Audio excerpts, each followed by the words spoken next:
MS. Mugavoor YouTube channel வழங்கும் மகா சிவராத்திரி கவித்துவம்.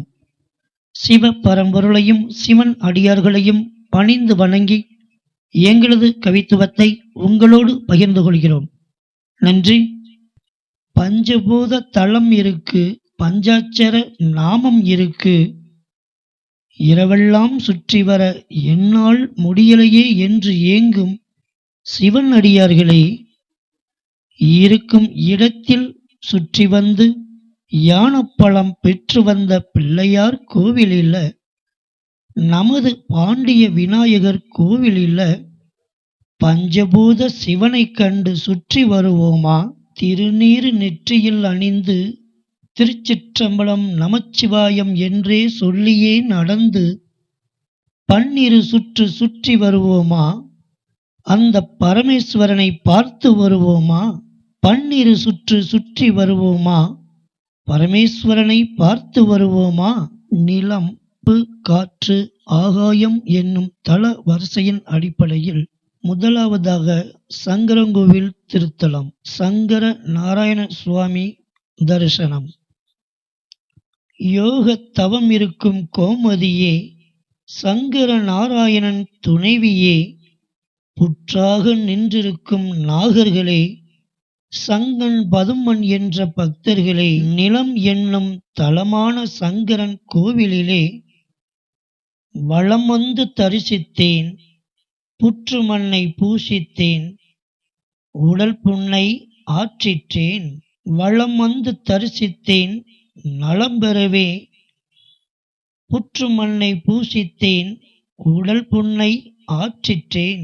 அழியாத உன்னை காண அழிகின்ற உடல் பெற்றேன். ஐம்புலன் என்னும் சரீரத்திலே வாழ வந்தேன். பஞ்சபூத தலங்களை காண வந்தேன்.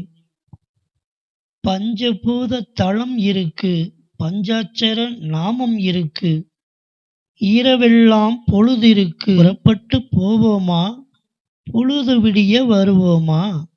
திருநீறு நெற்றியில் அணிந்து நமச்சிவாயம் சொல்லியே நடந்து பன்னிரு சுற்று சுற்றி வருவோமா? பரமேஸ்வரனை பார்த்து வருவோமா? நமது பாண்டிய விநாயகர் கோவிலை சுற்றி வருவோமா? பஞ்சபூத தலமாக பரமேஸ்வரன் வீற்றிருக்க அவரை கண்டு வணங்கி வருவோமா? நீர் என்னும் இரண்டாவது தலம் தாருகாபுரம் மத்தீஸ்வர சுவாமி. சேர சோழ பாண்டியருக்கு மத்திஸ்தம் செய்தவன், நாதகிரி சித்தராக தாருகாபுரம் வாழ்ந்தவர், பிணக்கறுத்த பெருவுடையார் பேறு பெற்றவர். நீர் என்னும் தலமாக குளக்கரையிலே கோயில் கொண்டவர். நமச்சிவாயமே நமச்சிவாயமே, நாதகிரி சித்தராக வந்தவர், தாருகாபுரத்திலே வாழ்ந்தவர், மத்தீஸ்வரராய் மத்தியஸ்தம் செய்து குளக்கரையிலே கோயில் கொண்டவர். நமச்சிவாயமே நமச்சிவாயமே. நெருப்பு என்னும் தலமே பஞ்சபூத தலத்தில் மூன்றாவதாக கரிவளந்தநல்லூர் என்னும் திருத்தலமே. சாபம் பெற்ற காரணத்தால் வனத்தில் வந்து பிறந்தார்கள். இந்திரனும் ஜெயந்தனும் வேடராக காரி என்னும் சாத்தன் என்றும் பெயரெடுத்து வாழ்ந்து வந்தார்கள். ஐராவத வெள்ளை யானையும் கருப்பாகி காடுகளிலே திரிந்து வந்தது, வனத்தில் வாழ்ந்து வந்தது. நெருப்பு என்னும் தலத்தில் சினத்தில் பிறந்த கோபத்தால் வனத்தில் சாபம் பெற்று வாழ்ந்து வந்த இந்திரனும் ஜெயத்ரனும் ஐராவத யானையும் பிறந்ததால் மனம் வருந்தியது. சாபம் தீர்க்கவே ஈசனை தேடியது. லிங்கமாக அமர்ந்த ஈசனை சுற்றி வந்தது. வேடனாக வந்த இந்திரனும் ஜெயத்ரனும் தந்தம் அறுக்க தந்திரம் செய்தனர். ஐராவதம் என்றே அறியாது இருந்தனர். ஐராவதம் 4 தந்தங்கள் 7 தும்பிக்கைகள் உடைய தெய்வீகம் கொண்டது என்பதை அறியாதவராகவும் இருந்தார்கள். ஹரிணி என்று பிறந்து வந்த ஐராவத யானையே வலம் வந்து அடைக்கலம் கேட்டதால், ஹரனான சங்கரனை சுற்றியே அடைக்கலம் கேட்டதால் கரி வலம் வந்த நல்லூர் என்று பெயர் பெற்றது இந்த திருத்தலம். இந்திரனும் ஜெயந்தனும் ஐராவதமும் சாப விமோசனம் பெற்றார்கள். ஈசனின் இரக்கத்தால் சாப விமோசனம் பெற்றார்கள். கரிவலம் வந்த நல்லூரை தந்தார்கள். கருணையான பால்வண்ண நாதரைக் கண்டார்கள். வாருங்கள், நாமும் வலம் வந்து தரிசிப்போம். பூரண நலம் அருள பிரார்த்திப்போம். காற்று என்னும் திருத்தலம் தெம்மலை திரிபுர நாதேஸ்வரர் சுவாமி ஆலயம். நிருத்திர தாருக்கன் என்ற அசுரனுக்கு முப்புறத்தார் என்று 3 மகன்கள் பிறந்தார்கள். உலகங்களான இரும்பு, வெள்ளி, பொன் என்று உலகங்களால் உருவாக்கினார்கள் ஒரு கோட்டையை. 3 உலோகப் பொருட்களால் முப்புறத்தார்கள் உருவாக்கினார்கள். வழிப்பறி கொள்ளையாலும் வரித்தொகை கொள்கையாலும் செல்வத்தையெல்லாம் குவித்தார்கள். கோட்டைக்குள் வந்து கொட்டினார்கள். மக்கள் மகாதேவனான ஈசனிடம் முறையிட்டார்கள். தங்களின் குறைகளைச் சொல்லி சொல்லி அழுதுவிட்டார்கள். இரும்பு எஃகு கோட்டையானாலும் ஈசனின் மூச்சு காற்றுக்கு நிற்குமா?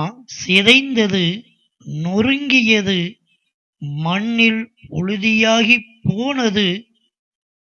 முப்புறத்தாரை வென்றார் ஈசன். திரிபுர நாதேஸ்வரர் என்ற நாமத்தோடு தெம்மலை திருத்தலத்தில் காற்று என்னும் வாயுதலத்தில் வாசம் செய்கிறார் திரிபுர நாதேஸ்வரர் சுவாமி. வலம் வந்து தரிசிப்போம். பூரண நலம் அருள பிரார்த்திப்போம். ஆகாயம் என்னும் திருத்தலம் தெய்வதானம் நச்சாடை தவித்தருளிய சுவாமி தவம்பெற்ற நாயகி ஆலயம். முக்கண்ணரை கண்டதுண்டு, 3 சிவனை கண்டதுண்டா? கண் கொடுத்தவர் என்றும் கண் கெடுத்தவர் என்றும் கொழுந்தீஸ்வரராகவும் சிவபெருமான் சிறு குன்றின் மேலே பெருந்தெய்வமாக குடிகொண்டுள்ளார். கோயிலாக, ஆகாயம் என்னும் தலமாக, பெரிய கோயில் என்னும் வடிவத்திலே குடிகொண்டுள்ளார்.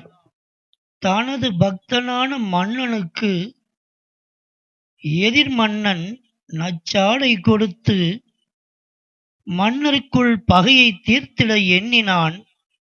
நமச்சிவாயம் இருக்கும்போது நச்சாடை என்ன பட்டாடை ஆகாதா?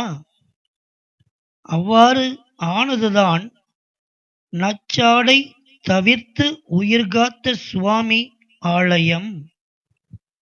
தனது பக்தனை காத்திடவே எதிர் மன்னனுக்கு கண் கெடுத்தார் சிவபெருமான். தனது தவறை உணர்ந்ததால் கண்ணை கொடுத்தார் சிவபெருமான். கொழுந்தீஸ்வரராக ஆலயத்தில் குடிகொண்டிருக்கிறார். அழகு நாச்சியம்மன் என்னும் திருத்தலத்தை உருவாக்கினால் இன்னொரு கண் கிடைக்கும் என்று கண் கெடுத்தவரே கண் கொடுத்தவராகிறார். ஈசனே சிறு குன்றின் மேலே பெரும் தெய்வமாக, பெரிய கோவிலாக, ஆகாயம் என்னும் தலமாக குடிகொண்டு அருள்பாலிக்கிறார். வலம் வந்து தரிசிப்போம். பூரண நலம் அருள பிரார்த்திப்போம். பஞ்சபூத தலம் இருக்கு, பஞ்சாட்சர நாமம் இருக்கு. இரவெல்லாம் சுற்றி வர என்னால் முடியலையே என்று ஏங்கும் சிவன் அடியார்களே, இருக்கும் இடத்தில் சுற்றி வந்து யானப்பழம் பெற்று வந்த பிள்ளையார் கோவிலில், நமது பாண்டிய விநாயகர் கோவிலில் பஞ்சபூத சிவனைக் கண்டு சுற்றி வருவோமா? திருநீறு நெற்றியில் அணிந்து திருச்சிற்றம்பலம் நமச்சிவாயம் என்றே சொல்லியே நடந்து பன்னிரு சுற்று சுற்றி வருவோமா? அந்தப் பரமேஸ்வரனை பார்த்து வருவோமா? பன்னிரு சுற்று சுற்றி வருவோமா? பரமேஸ்வரனை பார்த்து வருவோமா?